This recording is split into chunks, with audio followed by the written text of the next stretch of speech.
తెలంగాణలో కాంగ్రెస్ నేతల చూపంతా మంత్రివర్గ విస్తరణపైనే.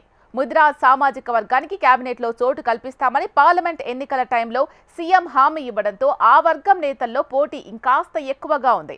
కాంగ్రెస్లో ఏకైక ముదిరాజ్ ఎమ్మెల్యేగా ఉన్న ఒక నేత మంత్రి పదవిపై బోలెడన్ని ఆశలు పెట్టుకోగా, ఆయనకు పోటీగా మరో ముదిరాజ్ లీడర్ కూడా తెర వెనుక మంత్రాంగం నడుపుతున్నారట.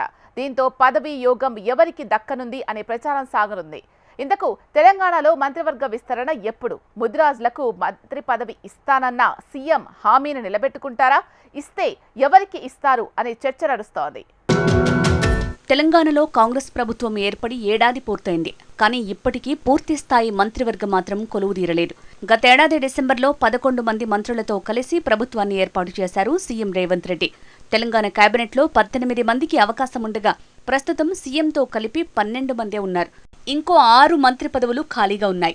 త్వరలోనే మంత్రివర్గ విస్తరణ అంటూ ఏడాది కాలంగా పదే పెద్ద ఎత్తున ప్రచారం జరుగుతున్నా నేటికి అది వాస్తవ రూపం దాల్చడం లేదు.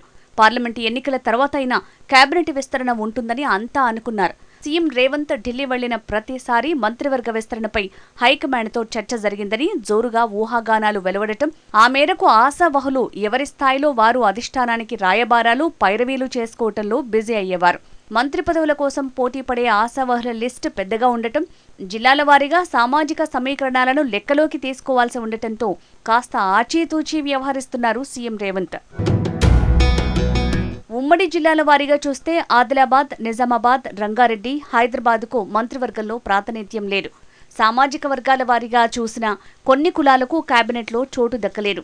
దీంతో త్వరలో జరగబోయే కేబినెట్ విస్తరణలో తమ జిల్లాకు, తమ సామాజిక వర్గానికి ప్రాతినిధ్యం దక్కుతుందని బోలెడాశలు పెట్టుకున్నారు ఆశావహులు. పార్లమెంటు ఎన్నికల టైంలో స్వయంగా సీఎం రేవంత్ రెడ్డి కొన్ని వర్గాలకు మంత్రి పదవి హామీ ఇచ్చారు.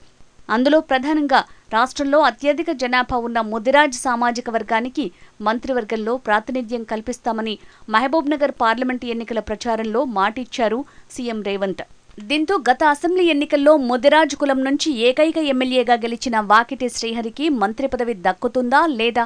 ఆయనకు కాకపోతే ముఖ్యమంత్రి రేవంత్ ముదిరాజులకు మంత్రి పదవి ఇస్తా అన్న హామీని ఎలా నెరవేరుస్తారు అనే చర్చ తెరపైకి వస్తోంది. ఒక ముదిరాజు బిడ్డను ఇవాళ మక్తల్ నుంచి ఎమ్మెల్యేకి గెలిపించడం ఇది కాంగ్రెస్ పార్టీ వల్ల సాధ్యమైందా, లేకపోతే ఇంకెవరైనా ఈ అవకాశం ఇస్తారా అని నేను అడుగుతున్నా.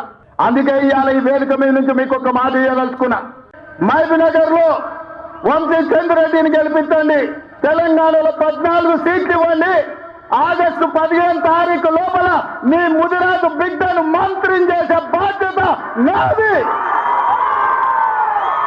ముఖ్యమంత్రి రేవంత్ రెడ్డి మాట నిలబెట్టుకోవాలంటే ఏకైక ముదిరాజు ఎమ్మెల్యేగా ఉన్న వాకిటి శ్రీహరికే మంత్రి పదవి ఇవ్వాల్సిన పరిస్థితి ఉంది. కాంగ్రెస్ పార్టీలో ప్రస్తుతం ఉన్న ముదిరాజ్ నాయకుల్లో వాకిటికి ఎంతో రాజకీయ అనుభవం ఉంది. జిల్లా అధ్యక్షుడిగా పనిచేశారు. అయినా మంత్రివర్గ విస్తరణ ఆలస్యం కావడంతో వాకిటి శ్రీహరి శిబిరంలో అలజడి మొదలైందన్న టాక్ కొనసాగుతోంది. ముదిరాజ్ సామాజిక వర్గానికే మంత్రి పదవి దక్కుతుంది, కానీ అది ఎవరికి అనేది తేలాల్సిన అవసరం ఉంది. ఈ క్రమంలోనే వాకిటి శ్రీహరికి పోటీగా ఉమ్మడి మెదక్ జిల్లాకు చెందిన ఓ ముదిరాజ్ నేత కూడా మంత్రి పదవి మీద కన్నేసినట్టు తెలుస్తోంది.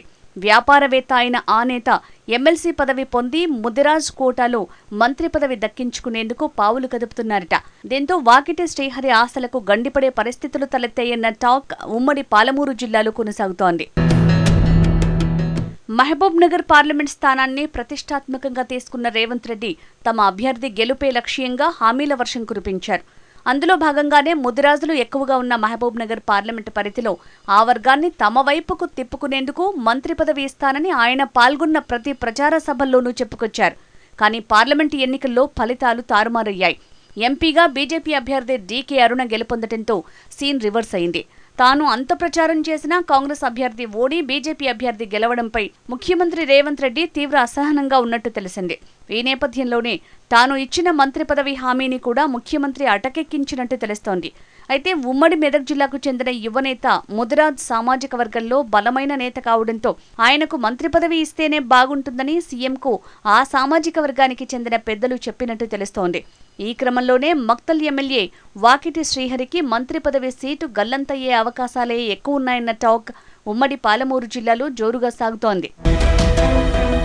త్వరలోనే మంత్రివర్గ విస్తరణ జరుగుతుందనే ఊహాగానాలు వినిపిస్తున్న నేపథ్యంలో ముదిరాజులకు మంత్రి పదవి అన్న ప్రశ్న మళ్లీ తెరపైకి వచ్చింది.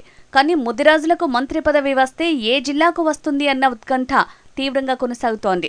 ఇటు ఉమ్మడి పాలమూరు జిల్లాలోని రెడ్డి సామాజిక వర్గానికి చెందిన మరో 2 ఎమ్మెల్యేలు కూడా మంత్రి పదవిపై ఆశలు పెట్టుకున్నారు. వారు కూడా మంత్రి పదవి దక్కించుకునేందుకు తీవ్రంగా కృషి చేస్తున్నట్టు సమాచారం. ఉమ్మడి పాలమూరు నుంచి ఇప్పటికే జూపల్లి కృష్ణారావుకు మంత్రి పదవి ఇవ్వటం, సీఎం కూడా అదే జిల్లా కావటంతో ఇక ఈ జిల్లాకు మంత్రి పదవి దక్కే అవకాశాలు చాలా తక్కువగా ఉన్నట్టు రాజకీయ వర్గాలు భావిస్తున్నాయి. మరి చూడాలి, ముఖ్యమంత్రి రేవంత్ రెడ్డి ముదిరాజ్ సామాజిక వర్గం నుంచి ఉన్న ఏకైక ఎమ్మెల్యే వాకిటి శ్రీహరికి మంత్రి పదవి ఇస్తారా, లేక మరెవరికైనా ఆ అవకాశం కల్పిస్తారా?